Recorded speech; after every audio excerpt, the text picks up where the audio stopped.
Hello everyone, myself Rakesh Bharti and I am from the Department of Electronics and Communication Engineering. I myself qualified GATE 2 times and have exposure of different competitive exams as well.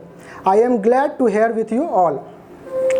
Techno Herald Online is a group member of Techno Herald, a reputed name in the field of engineering education, involved in GATE, ESC coaching since last 8 years. It produced a number of All India ranked students every year. It's our great pleasure to launch online classroom for those students interested to get result-oriented and career-focused education. Our mission is quality at top priority and to build a relation of trust. Each classroom session is designed in an interesting way and students' feedback will be considered as a valuable asset.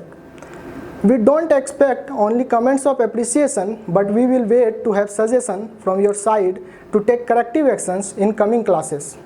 In the course, the whole syllabus is covered in an attractive way which will motivate you to be attentive. More than sufficient numerical problems have been solved with innovative ideas. Graphical representations have been depicted for concept. Doubt clearing sessions have been framed to be provided to you. In the initial phase, online classes will be provided on the YouTube channel for few days and then you can enjoy the classes through our website and mobile applications. Joining us will be beneficial for you and I heartily suggest you to be enrolled as our student and be sure about your academic future. Hello everyone, today we are going to start signal and system. आज हम लोग signal and system के बारे में पढ़ेंगे। तो signal and system एक बहुत ही इंपॉर्टेंट चैप्टर है इलेक्ट्रिकल इंस्ट्रूमेंटेशन एंड इलेक्ट्रॉनिक्स वाले स्टूडेंट्स के लिए। अब देखिए, सिग्नल एंड सिस्टम एक ऐसा सब्जेक्ट है जिसे हम बहुत ही ईजिली अपने डे टू डे लाइफ में रिलेट कर सकते हैं। हम लोग कभी ना कभी अपने डे टू डे लाइफ में सिग्नल्स को किसी ना किसी फॉर्म में देखे होंगे या किसी ना किसी फॉर्म में उसको समझे होंगे। तो आज हम लोग इसी से स्टार्ट करेंगे, सिग्नल एंड सिस्टम। सबसे पहले हम जानते हैं सिग्नल होता क्या। अगर हम लोग बेसिक डेफिनेशन ऑफ सिग्नल्स को देखें तो बेसिक डेफिनेशन सिग्नल का ये बोलता है कि signal it is an indication which convey और गिव्स द इंफॉर्मेशन, जो कि किसी इंफॉर्मेशन को कन्वे करे या फिर किसी इंफॉर्मेशन को हमें दे, उसे हम लोग क्या बोलते हैं, सिग्नल। तो जैसा कि मैंने पहले भी बोला, सिग्नल्स एंड सिस्टम एक ऐसा चीज़ है जिसे हम लोग अपने डे टू डे लाइफ में इजीली रिलेट कर सकते हैं। तो इसी तरह एक हम एग्जांपल लेते हैं। हम लोगों ने अपने लाइफ में या फिर टेलीविज़न पे कभी ना कभी एक ईसीजी मशीन्स देखी होगी जो कि हॉस्पिटल्स में यूज़ होती है, ठीक है। तो ईसीजी मशीन बेसिकली क्या करता है, उसमें एक सेंसर लगा हुआ होता है जो हमारी स्किन से कनेक्टेड होता है और जो कि हमारे हार्ट बीट के रिदम को ट्रांसफॉर्म करता है इलेक्ट्रिकल सिग्नल में और हमें स्क्रीन पे कुछ इस प्रकार का सिग्नल, इस टाइप का सिग्नल दिखता है। ये बेसिकली कुछ नहीं है, ये हमारे हार्ट बीट का रिदम है जो कि इलेक्ट्रिकल फॉर्म में ट्रांसफॉर्म हो चुका है और ये क्या है, एक टाइप का सिग्नल है। और जो मशीन, जो ईसीजी मशीन है, वो क्या है, सिस्टम है। वो क्या कर रही है, हमारे हार्ट बीट को ट्रांसफॉर्म कर रही है one form to another form, जिसे हम लोग सिस्टम बोलते हैं। तो सिस्टम क्या करता है, a system is a device which transform one form of the signal to another form और विच प्रोड्यूसेस द सिग्नल। तो सिस्टम का काम है सिग्नल को ट्रांसफॉर्म करना एक फॉर्म से दूसरे फॉर्म के लिए। और सिग्नल क्या होता है, it is an indication which convey the message. तो ये एक बेसिक एग्जांपल हुआ हमारे डे टू डे लाइफ का ईसीजी मशीन जो एक सिग्नल है। अब इसका चलिए हम लोग बेसिक डेफिनेशन और सिस्टम का, सिग्नल और सिस्टम का बेसिक डेफिनेशन देख लेते हैं एक बार।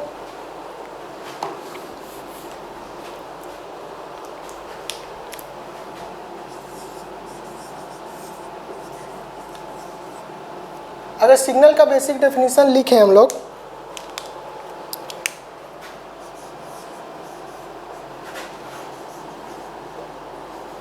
it is an indication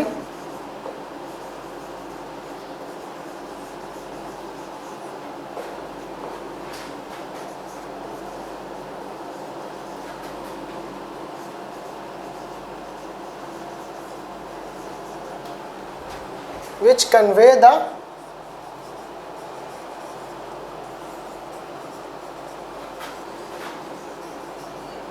information, ठीक है। सिग्नल क्या होता है? It is an indication which convey the information. तो सिग्नल की एक प्रॉपर्टी होती है कि सिग्नल में जितना ज़्यादा रेंडमनेस हो उस सिग्नल की इंफॉर्मेशन उतनी ज़्यादा कंसिडर की जाती है। फिर से हम लोग रिपीट करेंगे, सिग्नल में जितना ज़्यादा रेंडमनेस हो हम लोग उस सिग्नल की इंफॉर्मेशन को उतना ज़्यादा मानते हैं। ठीक है, इस लाइन को हम लोग नोट कर लेते हैं।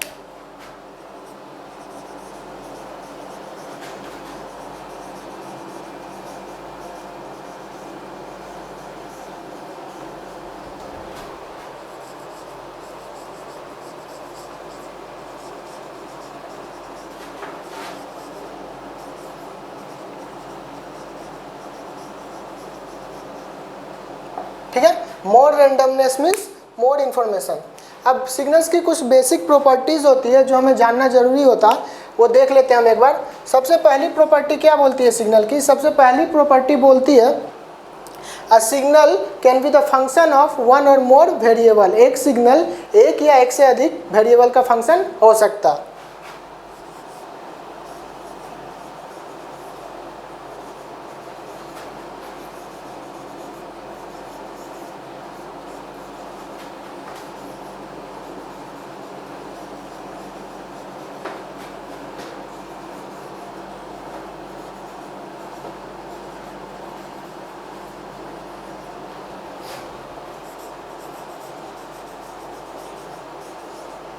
क्या? A signal can be the function of one or more variable means कोई एक हमारे पास मान लीजिए सिग्नल है, उस या तो एक फंक्शन का एक वेरिएबल का फंक्शन हो सकता है या फिर एक से ज़्यादा वेरिएबल का फंक्शन हो सकता है।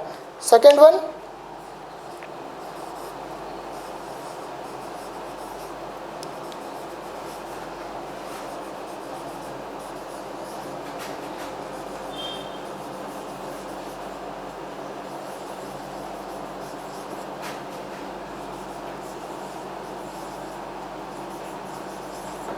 Signal can B multi dimensional. एक सिग्नल जो होता है वो मल्टी डायमेंशनल हो सकता है।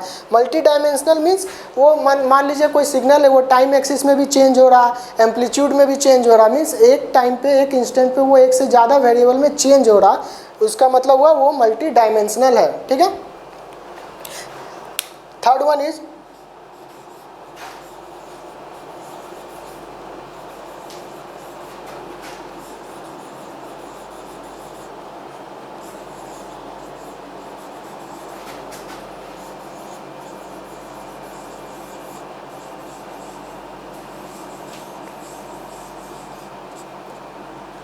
अ सिग्नल हैव सम बैंडविड्थ।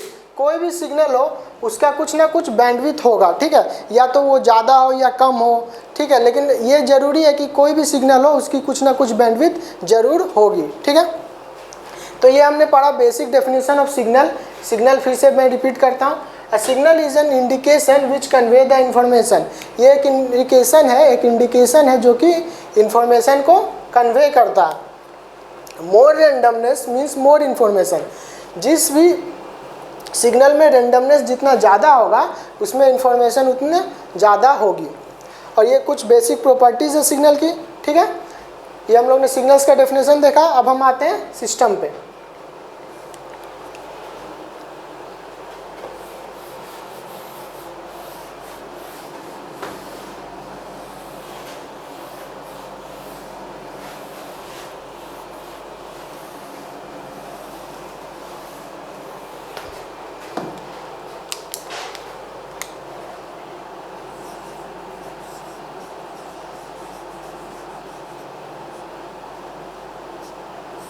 यह है सिस्टम। ठीक है, सिस्टम का डेफिनेशन जो मैंने पहले बताया कि सिस्टम क्या है?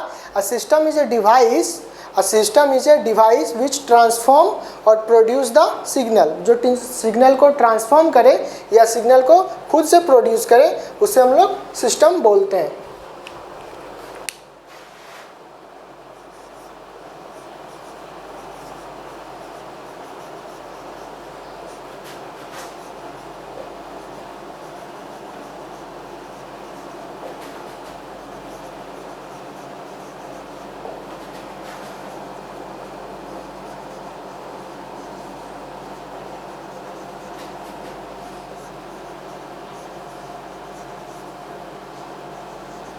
ठीक है।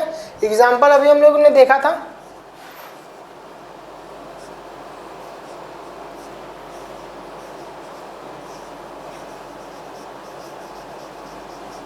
ईसीजी मशीन, ठीक है। ईसीजी मशीन क्या है, एक सिस्टम है जो कि सिग्नल को एक फॉर्म से दूसरे फॉर्म में ट्रांसफॉर्म कर रहा। तो ये हम लोग ने सिग्नल और सिस्टम का बेसिक डेफिनेशन देखा। अब आते हैं कि सिग्नल होते कितने प्रकार के हैं। अगर हम लोग टाइम के रेस्पेक्ट में बात करें, मतलब अगर हम लोग सिंपल जो डेफिनेशन है सिग्नल का उसके बेसिस पे बात करें, तो सिग्नल को हम लोग 3 कैटेगरीज में डिवाइड किया है। फर्स्ट वन इज कंटिन्यूअस और analog signal, second one is discrete signal and third one is digital signals, ठीक है। तो कितने प्रकार के सिग्नल हुए, 3। फर्स्ट वन इज कंटिन्यूअस और analog signal, second one is discrete signal and third one is digital signal. तो आइए पहले इन तीनों सिग्नल्स के बारे में जानते हैं।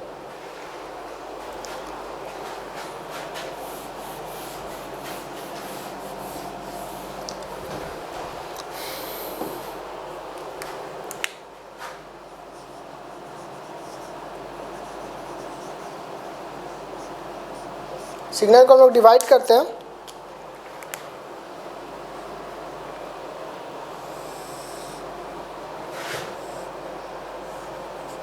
फर्स्ट वन इज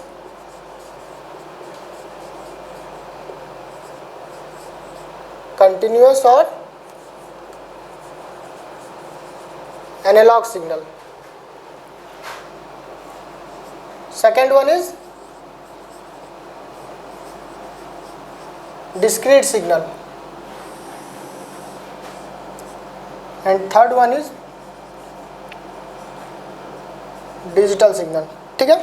कौन कौन सा सिग्नल हुआ, कंटिन्यूअस और एनालॉग, फिर डिस्क्रीट, फिर डिजिटल। तो कंटिन्यूअस सिग्नल में क्या होता है कि हमारा जो सिग्नल है वो टाइम डोमेन में भी कंटिन्यूअस हो और एम्पलीट्यूड में भी कंटिन्यूअस हो। मींस वो एम्पलीट्यूड की सारी वैल्यू कंसीडर कर रहा हो और टाइम की भी सारी वैल्यूज कंसीडर कर रही हो। तो हमारे जितने भी रियल लाइफ सिग्नल्स होते हैं, वो सारे क्या होते हैं, कंटिन्यूअस और एनालॉग सिग्नल होते हैं। हमारा जितना भी रियल लाइफ में जो भी सिग्नल्स हम देखते हैं वो सारे कंटिन्यूअस और एनालॉग सिग्नल होते हैं। हम लोग उसे फिर बाद में अपने फ़ायदे के लिए डिस्क्रीट एंड डिजिटल डोमेन में कन्वर्ट कर देते हैं ताकि हमें आसानी हो। डिस्क्रीट और डिजिटल डोमेन में हम सिग्नल को इसलिए कन्वर्ट करते हैं क्योंकि डिस्क्रीट एंड डिजिटल सिग्नल्स के कुछ बेनिफिट्स हैं। क्या बेनिफिट्स हैं, नंबर 1 कि डिजिटल सिग्नल और डिस्क्रीट सिग्नल को स्टोर करना आसान होता है। डिजिटल सिग्नल और डिस्क्रीट सिग्नल को स्टोर करना आसान होता है। डिस्क्रीट सिस्टम और डिजिटल सिस्टम को हम लोग प्रोग्राम कर सकते हैं, उसको प्रोसेस करना आसान होता है। इसलिए हम क्या करते हैं, अपने कंटिन्यूअस और एनालॉग सिग्नल को डिस्क्रीट या डिजिटल डोमेन में कन्वर्ट कर लेते हैं। तो हम लोग ने कंटिन्यूअस और एनालॉग सिग्नल समझा कि कंटिन्यूअस और एनालॉग सिग्नल ऐसे सिग्नल होते हैं जो कि एम्पलीट्यूड में भी कंटिन्यूअस हो और टाइम में भी कंटिन्यूअस हो। अगर हम लोग इसे ग्राफ के फॉर्म में रिप्रेजेंट करना चाहें तो ये कुछ ऐसा दिखेगा।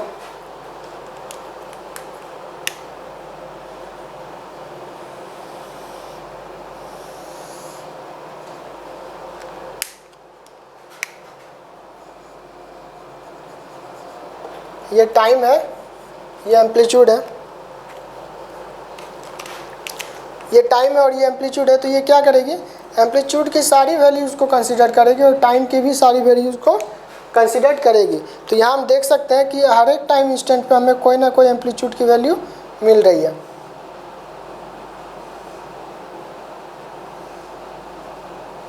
ये भी मिल रही है, इसके जस्ट बाद भी मिलेगी, इसके जस्ट के बाद भी मिलेगी। तो हर एक टाइम इंस्टेंट पे हमें उसके कॉरस्पॉन्डिंग एक एम्पलीट्यूड की वैल्यू मिल रही है, ठीक है। अब नेक्स्ट आते हैं डिस्क्रीट सिग्नल में। डिस्क्रीट सिग्नल में क्या होता है कि अगर हम लोग कंटिन्यूअस और एनालॉग सिग्नल को सैम्पलिंग कर दें, इसकी टाइम को अगर हम लोग सैम्पल कर दें तो वो किस सिग्नल में कन्वर्ट हो जाएगी, डिस्क्रीट सिग्नल में। जैसे हम लोग मान लेते हैं कि एक स्विच है, ये हर एक t=2 सेकेंड पे क्लोज हो रही है। t=2 सेकेंड पे ये स्विच क्लोज हो रही है। तो हमें जो आउटपुट मिलेगा वो कब मिलेगा, t=2 सेकेंड पे। फिर 4 सेकेंड पे, फिर 6 सेकेंड पे, फिर 8 सेकेंड पे हमें आउटपुट मिलेगी। तो इसने हम लोग ने यहाँ क्या किया है, इसी को अगर हम लोग आसान भाषा में समझना चाहें तो इसे हम लोग सैम्पलिंग बोलते हैं। तो अगर हम लोग डिस्क्रीट सिग्नल की बात करें तो डिस्क्रीट सिग्नल ऐसा सिग्नल होता है जो कि एम्पलीट्यूड में तो कंटिन्यूस हो, मीन्स एम्पलीट्यूड की सारी वैल्यू वो कंसिडर करेगा, बट टाइम में वो कंटिन्यूस ना हो, टाइम में वो सारी वैल्यूज़ की टाइम इंस्टेंट को कंसिडर नहीं करेगा, सिर्फ किसी ना किसी वैल्यू को वो छोड़ के कुछ वैल्यू को वो कंसिडर करेगा। चलिए इसे हम लोग ग्राफ के फॉर्म में रिप्रेजेंट करके देखते हैं।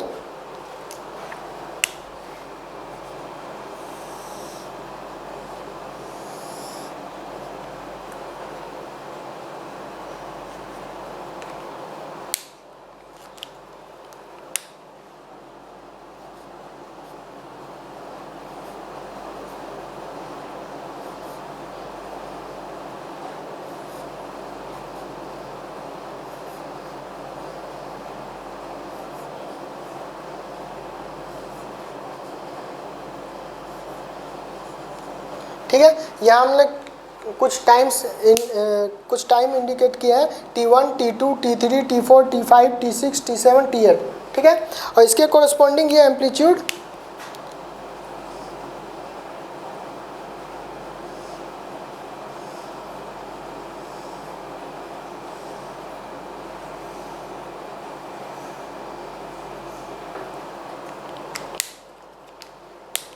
ठीक है, जैसा कि हमें दिख रहा है ये एम्पलीट्यूड की कोई भी वैल्यू को कंसीडर कर सकता है। ये एम्पलीट्यूड है, ये टाइम। ठीक है, ये एम्पलीट्यूड की कोई भी वैल्यू को कंसीडर कर सकता है। तो ये हो गया डिस्क्रीट सिग्नल। अब आते हैं डिजिटल सिग्नल। डिस्क्रीट सिग्नल और डिजिटल सिग्नल में ये अंतर है कि digital signal is nothing but the quantized form of discrete signal. Listen once again, digital signal is the quantized form of discrete signal. अगर हम लोग डिस्क्रीट सिग्नल को क्वांटाइज्ड कर दें तो हमें जो आउटपुट मिलेगा वो डिजिटल सिग्नल कहलाएगा। ठीक है, अब क्वांटाइजेशन मीन्स क्या हुआ? क्वांटाइजेशन मीन्स अगर हम लोग आसान भाषा में समझें तो जैसे हम लोग ने ग्रेटेस्ट इंटीजर फंक्शन पढ़ा होगा अपने 5, 6, 7 क्लास में, तो उसमें क्या करते हैं, इंटीजर को हम लोग उसके जो 1 पॉइंट जैसे कोई भी फ्रैक्शन है उसको उसे उसके नियरेस्ट इंटीजर में या फिर अपकमिंग इंटीजर में कन्वर्ट कर देते हैं। सही है, तो उसी तरह होता है डिस्क्रीट से डिजिटल का कन्वर्जन। हम लोग उसमें क्या करते हैं, उसको नियरेस्ट एक लेवल में उसको डिफाइन कर देते हैं। जो भी हमारा डिस्क्रीट सिग्नल है इसमें एक लेवल डिफाइन कर देते हैं ताकि उस लेवल के बीच के जो भी एम्पलीट्यूड आए उसे हम लोग नियरेस्ट लेवल में कन्वर्ट कर सकें।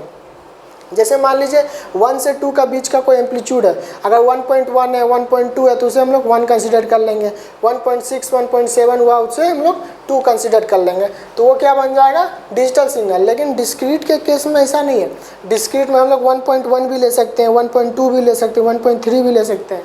लेकिन जब बात आती है डिजिटल की तो हम लोग सिर्फ वहाँ पे 1.1 नहीं कंसिडर करेंगे, 1.2 नहीं कंसिडर करेंगे, 1.3 नहीं कंसिडर करेंगे। उसको क्या करेंगे, नियरेस्ट लेवल में कन्वर्ट कर देंगे, तो वो क्या हो जाएगा, हमारा डिजिटल सिग्नल हो जाएगा।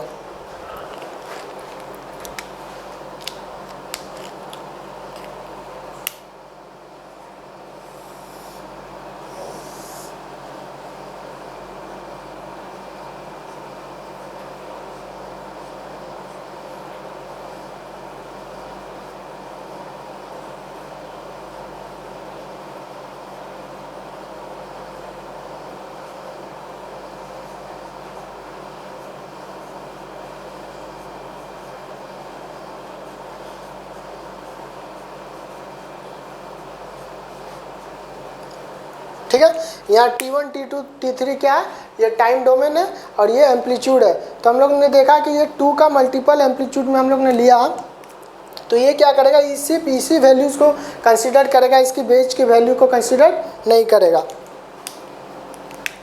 मान लीजिए T1 पे जो एम्पलीट्यूड है वो 4 है, T2 पे जो एम्पलीट्यूड है वो 2 है, यहाँ पे 10 है, यहाँ पे 14 है, यहाँ पे 12 है, यहाँ पे 10 है। तो ये क्या कर रही है,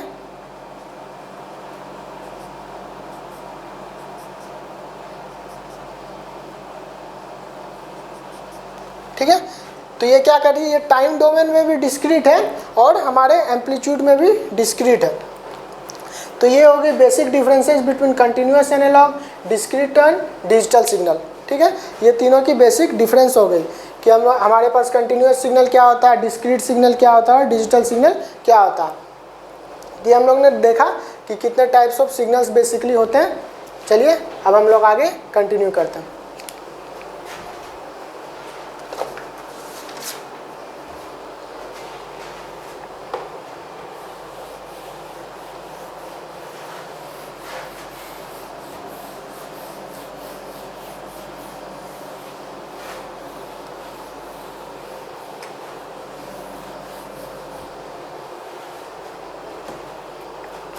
ये हमने देखा था बेसिक टाइप्स ऑफ सिग्नल। ये बेसिक अगर हम लोग सिग्नल को क्लासिफाई करें तो कितने टाइप के सिग्नल होते हैं, कंटिन्यूस, डिस्क्रीट एंड डिजिटल।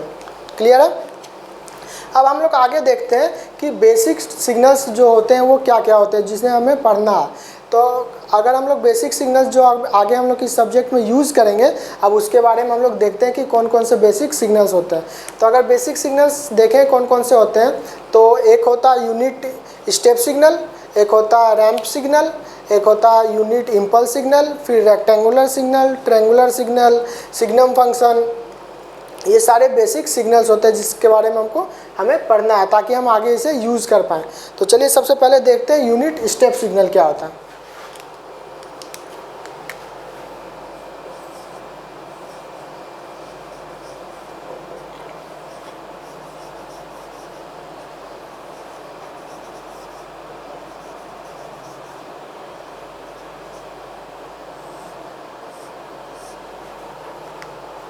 ठीक है, यूनिट स्टेप सिग्नल। अगर यूनिट स्टेप सिग्नल को हम लोग ग्राफिकली रिप्रेजेंट करके समझें,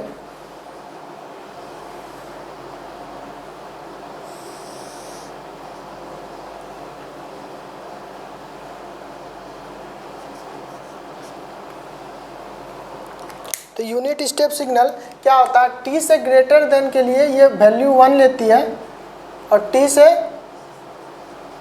0 के लिए, टी से लेस देन 0 के लिए, अगर टी से टाइम हमारा 0 से कम है तो वह उसकी वैल्यू क्या होती है, 0 होती है। तो ये हमारा क्या है, यूनिट स्टेप सिग्नल। इसे अगर हम लोग इंडिकेट करना चाहें तो यूनिट स्टेप सिग्नल को कैसे इंडिकेट करते हैं, u ऑफ टी से। ठीक है, तो यहाँ हम लोग जैसे हम लोग ग्राफ में देख सकते हैं, u of t is equals to 1 for t greater than 0 and 0 for t less than 0। u of t की जो वैल्यू होती है वो टी से, अगर टी हमारा 0 से बड़ा है तो 1 वैल्यू देगा, और टी हमारा 0 से छोटा है तो 0 वैल्यू देगा। ठीक है, इसे हम लोग मैथमेटिकल फॉर्म में अगर रिप्रेजेंट करें तो u of t is equals to 1 for t greater than 0 and 0 for t less than 0। ठीक है, अब t इक्वल्स टू 0 पे जैसा हम देख सकते हैं, t इक्वल्स टू 0 पे ये फंक्शन क्या है, डिसकंटिन्यूअस है, क्योंकि t लेस देन 0 के लिए 0 वैल्यू दे रहा है, t ग्रेटर देन 0 के लिए 1 वैल्यू दे रहा है। तो t इक्वल्स टू 0 पे ये जो हमारा फंक्शन है ये क्या है, डिसकंटिन्यूटी शो कर रहा है। तो अगर हमसे कोई पूछे कि t इक्वल्स टू 0 पे इसकी वैल्यू क्या होगी, तो हम लोग t इक्वल्स टू 0 पे इसकी एवरेज वैल्यू कंसीडर कर लेते हैं। मीन्स t से पहले क्या था, 0 से पहले क्या था, 0 वैल्यू था और 0 के बाद 1 वैल्यू था। तो 0 और 1 का अगर हम लोग एवरेज ले लें तो वही वैल्यू हम t इक्वल्स टू 0 पे कंसीडर करते हैं। तो मान लीजिए हमसे u ऑफ 0 किसी ने पूछा तो क्या बोलेंगे, 0 plus 1 divided by 2 is equals to 1/2। ठीक है, ये वैल्यू हो गई u ऑफ 0 की। तो ये कौन सा सिग्नल हो गया, ये यूनिट स्टेप सिग्नल हो गया। अब सेकंड सिग्नल पे आते हैं जिसे हम लोग यूनिट रैंप सिग्नल बोलते हैं।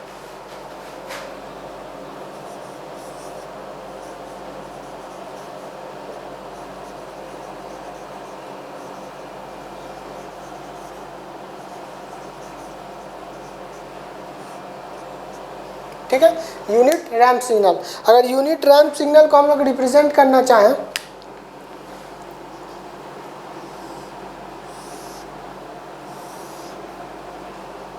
इसे आर ऑफ टी से डिनोट करते हैं, ये हमारा टी हो गया, ये आर ऑफ टी, ठीक है। यूनिट रैंप सिग्नल को कैसे डिनोट करते हैं? यूनिट रैंप सिग्नल को हम लोग आर ऑफ टी से डिनोट करते हैं। तो यहाँ हम लोग अगर इसे मैथमेटिकल फॉर्म में रिप्रेजेंट करना चाहें तो r of t is equals to t for t greater than equals to 0 and 0 for t less than 0। ये क्या हो गया? इसका मैथमेटिकल रिप्रेजेंटेशन। अगर टाइम हमारा 0 से बड़ा है तो उसकी वैल्यू खुद t हो जाएगी, और टाइम हमारा 0 से छोटा है तो उसकी वैल्यू 0 हो जाएगी। जैसे अगर हमसे मान लिया किसी ने पूछा कि r ऑफ 3 कितना होगा, तो r ऑफ 3 इक्वल टू 3 होगा, r ऑफ 4 कितना होगा, r of 4 is equal to 4 हो जाएगी, ठीक है। तो ये हुआ यूनिट रैंप सिग्नल, क्लियर है। अब आते हैं हम लोग तीसरे सिग्नल पे, जिसे हम लोग बोलते हैं रेक्टेंगुलर सिग्नल। तो रेक्टेंगुलर सिग्नल को हम लोग डिनोट करते हैं rect small t upon capital T, और या फिर pi T upon capital T. ये हमारा डिनोट करने का तरीका हुआ कि हम लोग रेक्टेंगुलर सिग्नल को कैसे डिनोट करते हैं। तो इसे अगर हम लोग ग्राफिकली देखें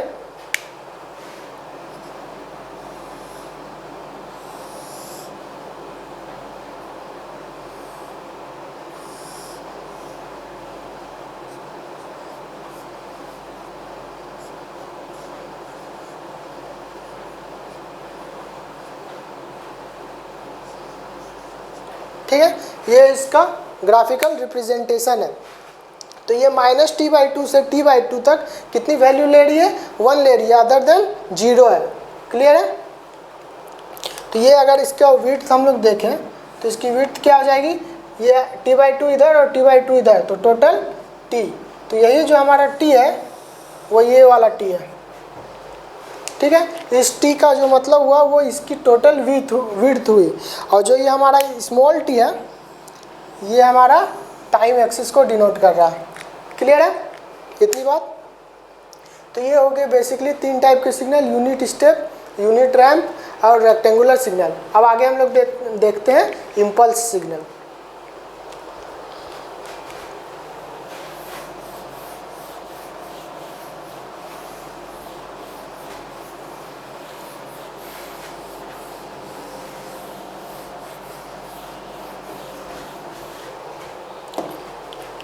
क्लियर है। अब जो हम लोग नेक्स्ट सिग्नल देखने वाले वो इम्पल्स सिग्नल। इसे हम लोग कंटिन्यूअस इम्पल्स भी बोलते हैं,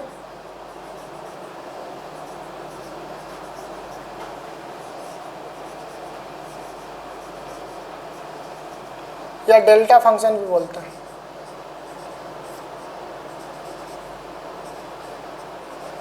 या फिर क्रोनेकर डेल्टा भी बोलते हैं, ठीक है। इसे हम लोग रिप्रेजेंट कैसे करते हैं?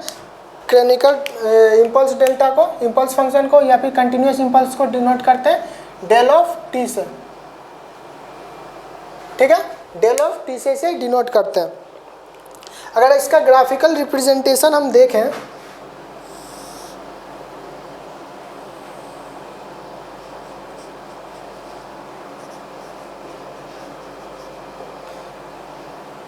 तो ये डेल ऑफ टी की वैल्यू है, या डेल ऑफ टी इंडिकेट करने का तरीका इम्पल्स फंक्शन को। तो t इक्वल्स टू 0 पे एक इम्पल्स आएगा जो इन्फिनिटी को अप्रोच कर रहा होगा। t इक्वल्स टू 0 पे एक इम्पल्स आएगा जो इन्फिनिटी को अप्रोच कर रहा होगा, मीन्स t इक्वल्स टू 0 पे इस फंक्शन की वैल्यू कितनी होगी? इन्फिनिटी होगी, other than t equals to 0 इसकी वैल्यू 0 होगी, क्लियर है।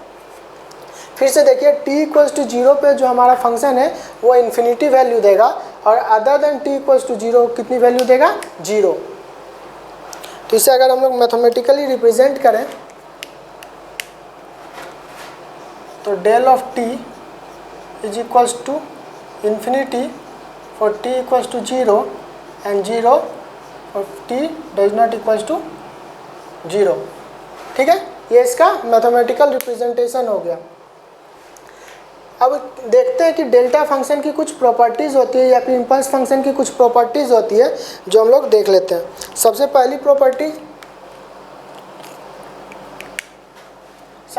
प्रॉपर्टी जो होती है वो होती है एरिया प्रॉपर्टी।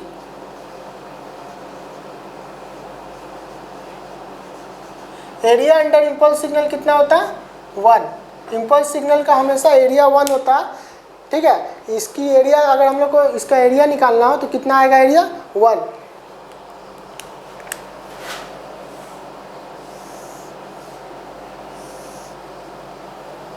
क्लियर है?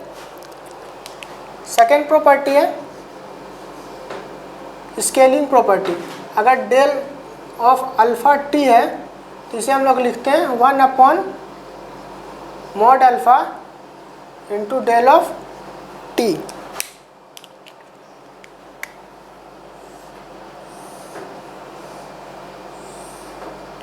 One upon mod alpha into del of T, ये इसकी सेकेंड प्रॉपर्टी जिसे हम लोग स्केलिंग प्रॉपर्टी बोलते हैं। आगे अभी हम लोग डील करेंगे scaling, shifting, amplitude scaling, time reversal, तो वो उस समय हमारी ये सब प्रॉपर्टी हमें ज़्यादा क्लियर होगी। बट क्योंकि ये सारी प्रॉपर्टीज़ इम्पल्स से रिलेटेड है इसीलिए हम लोग ने यहाँ पे इसे एक बार नोट डाउन कर लिया। क्लियर है? अब थर्ड प्रॉपर्टी देखते हैं।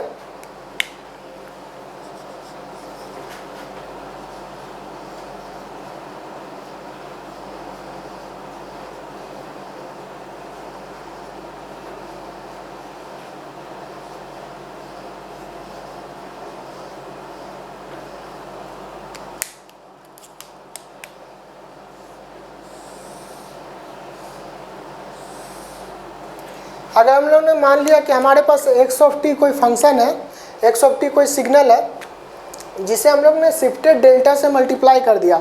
Del of T minus T naught क्या है? Shifted form of delta. मान लीजिए हमारा जो ये डेल्टा है डेल ऑफ टी, ये टी इक्वल्स टू 0 पे वैल्यू दे रही थी, लेकिन अगर हम लोग चाहें कि ये टी इक्वल्स टू 0 ना दे के किसी पर्टिकुलर टाइम पे वैल्यू दे तो उसे क्या करेंगे हम लोग? इसे शिफ्ट कर देंगे। वही shifted form of del T minus T naught क्या? Shifted form of delta. तो अगर हम लोग शिफ्टेड फॉर्म ऑफ डेल्टा को किसी सिग्नल एक्स ऑफ टी से मल्टीप्लाई कर दें तो क्या देगा? X T naught into del of T minus T naught. Means उस सिग्नल की वैल्यू सिर्फ उसी इंस्टेंट पे देगी जिस इंस्टेंट पे हमारा इम्पल्स शिफ्टेड है। लिसन वंस अगेन, वो हमें वैल्यू सिग्नल की उसी इंस्टेंट पे देगी जिस इंस्टेंट पे हमारा सिग्नल शिफ्टेड है। Other than that it will be 0। तो ये हो गई हमारी थर्ड प्रॉपर्टी। अब आते हैं हमारी फोर्थ प्रॉपर्टी पे जो कि सबसे ज़्यादा इंपॉर्टेंट प्रॉपर्टीज है।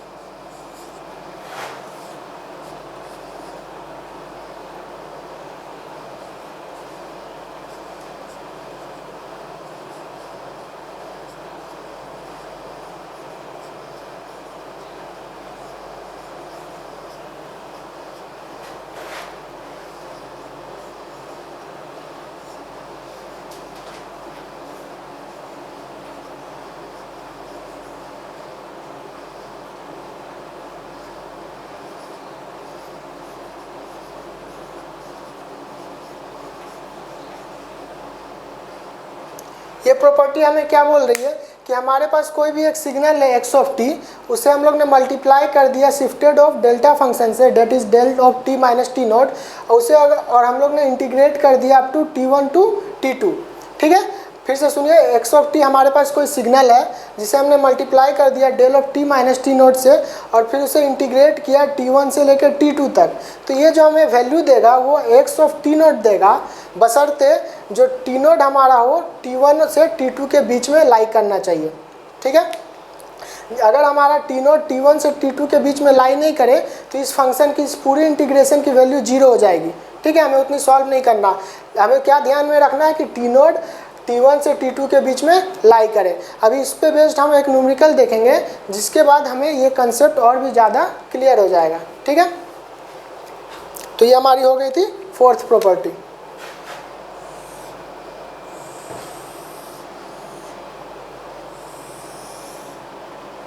क्लियर है, तो ये फोर्थ प्रॉपर्टी हो गई। ये हो गया हमारा कंटिन्यूअस इम्पल्स फंक्शन। अब जो नेक्स्ट फंक्शन हम लोग देखते हैं वो है ट्रायंगुलर फंक्शन या ट्रायंगुलर सिग्नल।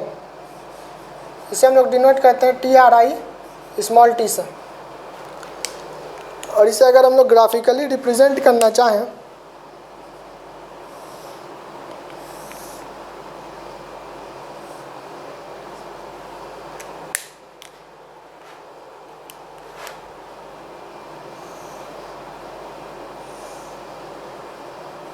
-1 to 1 और ये हमारा टाइम, ठीक है। इसका ग्राफिकल रिप्रेजेंटेशन कुछ इस तरीके का होगा। क्लियर है? चलिए, ये हो गए थे हमारी कुछ बेसिक सिग्नल्स। ये अब जितने भी सिग्नल्स हम लोग ने देखा ये क्या है, कंटिन्यूस डोमेन में थे। क्या है, अभी तक हम लोग ने जितना भी 5 सिग्नल्स देखा है इसे हम लोग क्या किस डोमेन में देखा, कंटिन्यूस डोमेन में। अगर इसे को हम लोग डिस्क्रीट डोमेन में देखना चाहें या फिर डिस्क्रीट डोमेन में इन सिग्नल्स को अगर हम लोग समझें तो क्या होगा, अगर हम लोग कंटिन्यूस डोमेन में क्या कहते हैं, टाइम को t से रिप्रेजेंट करते हैं। Clear? Listen one second. Continuous domain में हम लोग टाइम को स्मॉल t से रिप्रेजेंट करते हैं, लेकिन डिस्क्रीट डोमेन में हम लोग टाइम को स्मॉल n से रिप्रेजेंट करते हैं। क्लियर है? कंटिन्यूस डोमेन में लोग टाइम, अगर हमें कोई फंक्शन लिखना हो तो उसे लिखेंगे x(t), लेकिन अगर हम लोगों को डिस्क्रीट डोमेन में लिखना हो तो क्या लिखेंगे, x(n). ये डिनोट करने का तरीका है, यहाँ स्मॉल ब्रैकेट होता है, यहाँ स्क्वायर ब्रैकेट होता है। क्लियर है? यहाँ स्मॉल ब्रैकेट, यहाँ स्क्वायर ब्रैकेट। क्लियर है? तो चलिए हम लोग अब इस सारे फंक्शन को एक बार डिस्क्रीट डोमेन में देख लेते हैं।